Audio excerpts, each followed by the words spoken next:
Mga people, hali kayo. Ako ay nag-iimbento ng ulam. Maraming sibuyas at kamatis na may sili. At guess what? Kung anong ilalagay ko? Hulaan nyo. Kung may makakahula sa inyo. Yan. Pagsasawsawan ko siya ng... Ito ang isasawsaw ko. Piniritong talong. Ayan. Ito, kaya ako ay sige, takpan natin ang maluto ng gusto ang sibuyas. Tatakpan ko siya.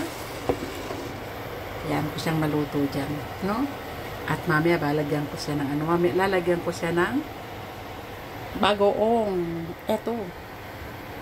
Bagoong balayan. Ano kaya ang lasa niyan? At isasawsaw sa talong. No? Kaya, ewan ko kung magugustuhan ng mga bata ito. Itong mga batang ito, laki sa, ano to eh, laki sa layo itong mga to eh. Alam nyo ba? Anak to ng kapatid ko. Ewan ko, di man yata ito natutong magluto ng mga bata pa. At yan yung nagsilaki ngayon mga katulong. Kaya, pinin natin. Nagkulat ako kasi kahapon nagluto ako ng ano niluto ko sa kanila kahapon? Dininding. No? Yung ano ba yung ano ginamit ko kahapon? Kulitis. Tsaka talong. Nilagyan ko ng piniritong tilapia. Aba, ay kinain lahat. Ang lakas. Tingnan this time. This time tingnan natin kung magugustuhan din nila. Piniritong talong naman ngayon, ha?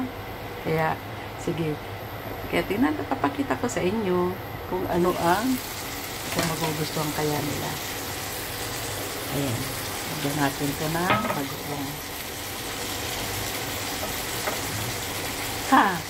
Yung ako po nandyan na natin. Ayan na po yung bagoong. Ayan ang pang-timpla. Tingnan natin kung magugustuhan nila ito.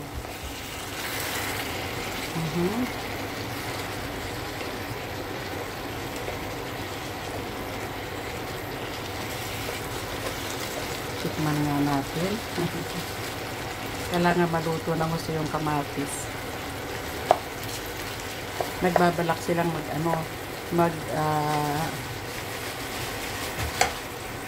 nagbabalak silang magluto ng binagoongang baboy.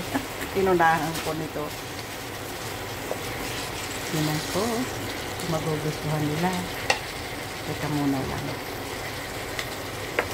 Naamoy nyo ba? Naaamoy nyo ba? Ilutuin ko ng gusto yung kamatis. Tinan ko lang po. Tikman natin kung maalat na.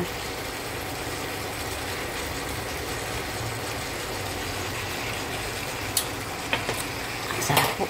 Ang sarap po. Sige na, bye-bye.